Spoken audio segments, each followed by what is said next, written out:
जय Shankar ji friends, astrological facts में आपका बहुत स्वागत है।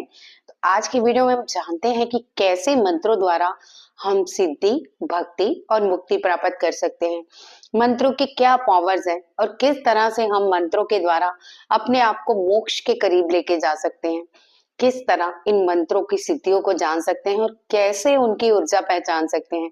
तो आज की वीडियो में ये बहुत महत्वपूर्ण है, इसे ठीक से समझिएगा। अगर आप एक अच्छे साधक हैं तो ये वीडियो आपके लिए वाकई बहुत पावरफुल और बहुत अच्छा रिजल्ट देने वाली है। तो चलिए, इससे पहले मैं वीडियो स्टार्ट करूं, जल्दी से मेरे चैनल को सब्सक्राइब कर लीजिए, वीडियो को लाइक और शेयर करना मत भूलिए, क्योंकि हर वीडियो में कुछ ना कुछ ऐसा होता है जो किसी ना किसी के काम का होता है।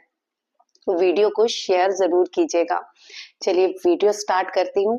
सबसे पहले तो यही जानते हैं कि हर अक्षर में कोई ना कोई मंत्र छुपा है और हर वनस्पति में कोई ना कोई चिकित्सा छुपी है। यानी हमारे ईश्वर ने हर अक्षर में किसी ऐसे मंत्र को छुपाया है जो एक ऊर्जा बन के प्रकृति में जाता है और वाइब्रेशन क्रिएट करता है, और उस वाइब्रेशन के क्रिएशन से ही हमें वो सारे परिणाम अच्छे बुरे मिलते हैं जो हम अपने इस निजी जीवन में भुगतते हैं। और आप देखते ही होंगे कि जितनी भी वनस्पति है वो किसी ना किसी के काम की ही है। कोई भी ऐसी वनस्पति नहीं जो किसी काम के ना आ सके। हर वनस्पति में कोई ना कोई ऐसी बीमारी का इलाज छुपा है जो हम करते हैं, और जो हमारे चिकित्सालयों में भी बहुत वनस्पतियां के ऐसी औषधियां यूज होती हैं जो औषधि रूप मतलब वनस्पति उसमें यूज की जाती है। आज मैं आपको बताना चाहती हूँ कि किस तरह हम मंत्र की पावर को समझें, किस तरह हम इस मंत्र को जाप करें, किस तरह हम भक्ति के करीब जाएं और किस तरह हम भक्ति से आध्यात्मिक के ओर बढ़ें और अध्यात्म से कैसे मोक्ष को प्राप्त करें। तो आप ये ध्यान से सुनिए और ध्यान से समझिए, तभी आपकी समझ में आएगा, क्योंकि टॉपिक थोड़ा सा मुश्किल है। तो जैसा कि मैंने कहा कि ऐसा कोई भी अक्षर नहीं जो मंत्र ना हो, और ऐसी कोई भी वनस्पति नहीं जो औषधि ना हो। इसीलिए मंत्र किसी योग्य विद्वान से ही लेना चाहिए। योग्य विद्वान से क्यों लेना चाहिए? क्योंकि जो मंत्र है, अगर आप योग्य विद्वान उचित गुरु से लेते हैं तो वो मंत्र जागृत पहले से ही होता है, तभी वो साधक की मनोकामना और सिद्धि को दिलाने में उसका पूर्ण सहयोग करता है, और उसे वो मंत्र की शक्तियां भी प्राप्त होती हैं। मंत्र कोई साधारण चीज नहीं है, इसी में दिव्य शक्तियां विचरण करती हैं। यानी हर मंत्र में एक ऐसी दिव्य शक्ति विचरण करती है जिसको साधक ने कई बार अनुभव किया होगा, और कई बार आप कई मंत्रों से ऐसी ऊर्जा फील भी करते होंगे। आगे जाके इसी वीडियो में मैं कई आपको ऐसे 20 मंत्रों के बारे में बताने वाली हूँ कि आप अपने कार्य अनुसार कौन से बीज मंत्र का चयन करें और किस बीज मंत्र से कैसे ऊर्जा प्रदान करें। तो इस बीज मंत्र के बारे में भी मैं आपको लास्ट में बताने वाली हूँ। अब मंत्र कोई साधारण नहीं है, जैसे कि मैंने बताया, इसी में ही दिव्य शक्तियां विचरण करती हैं। इन्हीं मंत्रों की विशेषता है कि हर मंत्र का एक गुप्त अर्थ होता है। दूसरी विशेषता ये है कि ये देवता को भी आपके समक्ष खड़े कर देते हैं। जीवन में साधना करनी बहुत जरूरी है। जी हाँ, अगर आप मंत्रों का ज्ञान चाहते हैं, मंत्रों की ऊर्जा चाहते हैं, तो आपको साधना तो करनी ही पड़ती है। भक्ति एक अलग मार्ग है, इसमें हम जोर जोर से ढोलकियां बजाते हैं, घंटियां बजाते हैं, आराध्य को पुकारते हैं, लेकिन अध्यात्म में हम अंदर के शोर को जगाते हैं। आपने अनहतनाद के बारे में अगर सुना है, तो जब हम आंखें बंद करके अपने चित्त को अपने इष्ट देव के चरणों में लीन कर देते हैं तो अंदर से शोर आता है, अंदर ढोलकियां बजती हैं, अंदर नगाड़े बजते हैं, अंदर एक अध्यात्म उठता है। तो यही चीजें मैं आपको समझा रही हूँ, सो गौर से समझिए। एक साधक ही मंत्र की शक्ति को बांध कर चल सकता है जो इसे सिद्धि तक ले जाती है। एक बीज मंत्र आपके पूरे आभा मंडल को बदलने की ताकत रखता है। जब साधक के भाव बदलते हैं उसका ऑरा भी बदल जाता है, वो भी पॉजिटिव हो जाता है। आपने देखा होगा कई नेगेटिव व्यक्ति होते हैं जो बात बात पे नेगेटिविटी फैलाते हैं या कुछ भी करते हैं, लेकिन जैसे ही वो अध्यात्म लाइन में आते हैं, जैसे ही मेडिटेशन करते हैं, मेडिटेटेड होते हैं, उनका ऑरा भी पॉजिटिव हो जाता है, वो भी मौन से हो जाते हैं और अपने अंदर की ध्वनियों को पहचानने लगते हैं कि मैं करने क्या आया हूँ। तो ये सारी चीजें आराम से आप समझिए कि आपको अध्यात्म लाइन में क्या क्या फल मिल सकता है। सबसे पहले तो आपका ऑरा ही पॉजिटिव होता है। तंत्र मंत्र के साधकों का मनन आध्यात्मिक और मानसिक क्रियाओं से ही होता है। सारे वरण शिव के रूप को ही दर्शाते हैं। यानी अगर आप कोई भी पूजा मंत्र करते हो तो उसमें ओम लगा के जो भी आप जाप करते हो उसमें शिव रूप ही माना जाता है।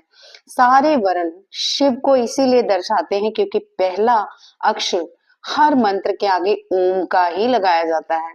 ध्वनि एक रूप है, एक शोर है, और इसका दूसरा रूप लयबंध और साधना है। शोर हमारे तनाव, थकान देता है। जैसे आप किसी पार्टी में जाते हो तो कोई सॉन्ग्स चलते हैं, आप नाचते हो, गाते हो, अपने आप को थकाते हो, तो ये शोर आपको एकदम से तनाव बना देता है। वही मंत्र साधना जब आप शक्ति करते, मतलब आप में एक मंत्र साधना की शक्ति जागृत होती है, तो आपका स्वास्थ्य भी अच्छा होने लगता है, आपका चित्त भी शांत होता है। आप अगर डिप्रेशन में होते हो तो वो भी खत्म होने लगता है। आज विज्ञान भी ध्वनि के से कई रोगों का उपचार कर रहा है। आपने देखा होगा कि बेल, जो साउंड बेल से कई रोगों का उपचार हो रहा है। सो मंत्र जिस शक्ति का संकेत देते हैं और जिस लक्ष्य तक साधना को ले जाते हैं, अगर साधक हमें समझ के चले, यानी अगर साधक इसे समझ ले इस मंत्र को, तो साधक को वो हर शक्ति प्राप्त हो जाती है जिस बीज मंत्र का वो उच्चारण करता है। इसलिए मंत्र अर्थ ज्ञान बहुत जरूरी है। यानी अगर आपको अर्थ का ज्ञान ही नहीं पता तो आपका मंत्र भी सिद्ध नहीं हो सकता। मंत्र योग शक्ति के अनुसार अर्थ ज्ञान के बिना मंत्र की सिद्धि नहीं मिलती, क्योंकि सिद्धि मिलती है जप से, और जप से अर्थ का ज्ञान होना बहुत जरूरी है। मंत्र ही साधक को ज्ञान देता है और हर समस्या का समाधान भी देता है। मंत्र ध्वनि भी दो प्रकार की है, एक अर्थ सहित और दूसरी अर्थ रहित। मंत्र में तीन बातें बहुत जरूरी मानी गई हैं। पहली है एकाग्रता, दूसरी निरंतरता और तीसरी कुशलता। जब आप में एकाग्रता आती है तो आप में श्रद्धा अपने आप ही आ जाती है, तो आप उस ऊर्जा का सब मतलब महसूस भी करते हो जब आप में श्रद्धा आती है। वही सर्वोच्च साधक भी माना गया है, मतलब एक साधक सर्वोच्च वही माना गया है जो अर्थ समझ के उसका उच्चारण करे, उसके ऊर्जा को समावेश होते हुए समझे। अब मैं कुछ आपको ऐसे बीज मंत्रों के बारे में बताने जा रही हूँ जिसमें असीम ऊर्जा भरी हुई है, और इसके जाप से आपको क्या फल मिल सकता है ये भी सारा मैं इस बताने जा रही हूँ। सो ध्यान से समझिए, अपने लिए किसी एक बीज मंत्र का चयन कीजिए। अगर आप साधक हैं तो आप समझ लीजिए कि आपकी क्या मनोकामना है, आप किस विषय के लिए ये साधना कर रहे हैं, तो ये सारी चीजें आपको इस मंत्र से समझ आ जाएगी। तो पहला शब्द है क्रीम। क्रीम शब्द है काली का। अगर आपके शत्रु बहुत हैं, अगर आपको बहुत परेशान करते हैं, तो वो आपको क्रीम मंत्र जरूर जाप करना चाहिए। क्रीम मंत्र से कष्टों का भी निवारण होता है। एक साधक होता है ना कि हर जीवन पे कष्ट कष्ट, हर चीज में सफलता ना मिलना, हर चीज में उसे कुछ ना कुछ मतलब दुत्कार मिलना, तो आसपास एक शत्रुओं का घेरा बने रहना, तो उसे क्रीम मंत्र का जाप जरूर करना चाहिए। ज्यादा नहीं तो एक क्रीम मंत्र की माला करें। और कैसे करनी है वो भी मैं आपको बताती हूँ। आपको एक पानी का गिलास लेना है, दिया जरूर जलाना है, एकांत में करिए। कभी भी बीज मंत्रों का जाप हमें किसी के समक्ष नहीं करना चाहिए, क्योंकि बीज मंत्रों की ऊर्जा आप में ही जाए, ये ही बेटर होता है। इन मंत्रों की ऊर्जा आपके जाप से एक वाइब्रेशन क्रिएट करती है। इस वाइब्रेशन से अगर आपके घेरे में आसपास कोई भी होता है तो ये उस पे भी असर करती है। कई बार साधक इतना पावरफुल होता है कि वो तो इस बीज मंत्रा को झेल लेता है, उसकी ऊर्जा को, लेकिन आसपास के लोग बीमार होना शुरू हो जाते हैं। उनके दिमाग में प्रेशर, डर या कुछ ऐसा आना शुरू हो जाता है कि उन्हें लगता है कि ये ऊर्जा उनके लिए काम नहीं, कुछ ऐसा कर रही है जिससे कि वो बीमार पड़ जाएंगे। तो आपको कोई भी अगर बीज मंत्र साधना करनी हो, अकेले में करनी चाहिए। हर बीज मंत्र के बाद यानी एक माला के बाद आप पानी में फूंक जरूर मारिए। अगर आप ज्यादा माला कर रहे हैं तो उतनी बारी आप 3 बार फूंक लगाएंगे। जैसे एक माला करी क्रीम की, इस तरह से पानी में 3 बार फूंक मारे और साथ ही कहें कि मैं अपना जो ये जाप है इस पानी में डाल रहा हूँ, ये पानी आप ही को पीना है बाद में। ये सारी चीजें मैं बता दूंगी। अब चलते हैं अगले मंत्र पे। तो अगला मंत्र है हरीम। जो हरीम है ये है माया बीज मंत्र।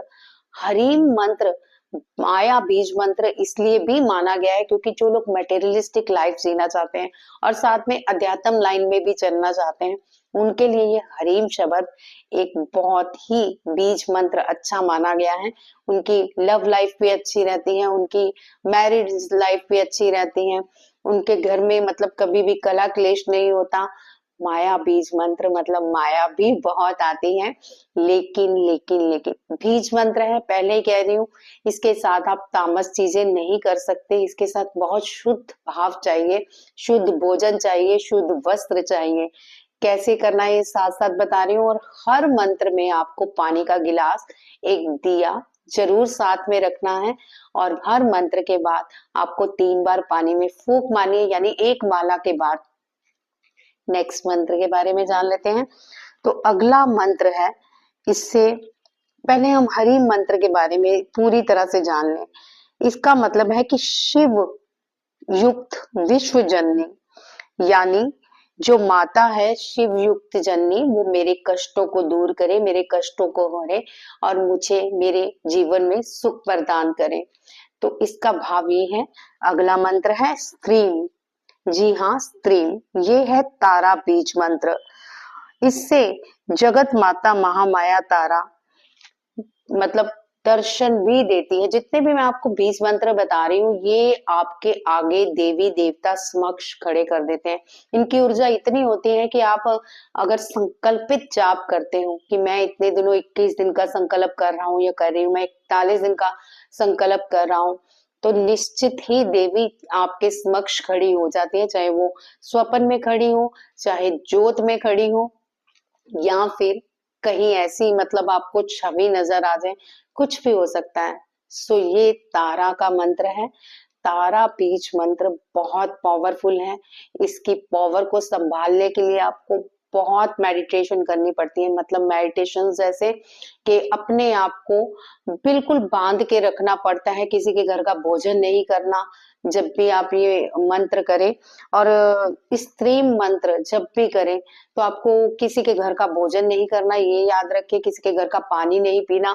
अगर आप संकल्पित हैं तो आपको ज्यादा बातें भी नहीं करनी, क्योंकि इसकी ऊर्जा बहुत पावरफुल है, बहुत जल्दी फ्लो करती है 8 चक्रा से दूसरे के मतलब अंदर।